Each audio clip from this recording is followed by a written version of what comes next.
नमस्कार. स्वागत आहे आपल्या यूट्यूब चॅनलमध्ये. आज आपण मायक्रोसॉफ्ट वर्डच्या सिरीजमधील 9वा व्हिडिओ बघणार आहोत. या व्हिडिओमध्ये आपण होम टॅबमधील इथे दिसणाऱ्या स्ट्राईक थ्रो या ऑप्शनचा यूज कुठे आणि कसा करायचा हे बघणार आहोत.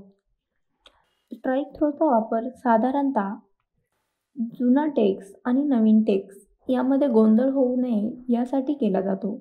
जसे की स्ट्राईक थ्रोचा वापर लीगल नोटीसमध्ये पहिला रूल बंद होऊन किंवा त्यात जर काही चेंजेस केले असल्यास किंवा तो बदलला गेला तर रूलमध्ये बदल झालेला आहे हे समजण्यासाठी व तो काय बदल झाला आहे यासाठी स्ट्राईक थ्रोचा यूज केला जातो.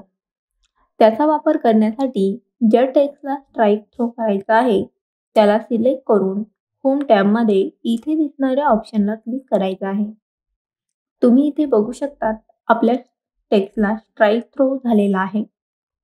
आपण डबल स्ट्राईक थ्रोची थीमही यूज करू शकतो. त्यासाठी होम टॅबमध्ये इथे दिसणाऱ्या ऑप्शनला क्लिक करायचं आहे. त्यानंतर तुम्हाला अशी विंडो दिसेल. त्यामध्ये इफेक्ट ऑप्शनमध्ये डबल स्ट्राईक थ्रो या ऑप्शनला सिलेक्ट करून ओके करायचं आहे. अशा प्रकारे स्ट्राईक थ्रो आणि डबल स्ट्राईक थ्रोचा वापर आपण करू शकतो.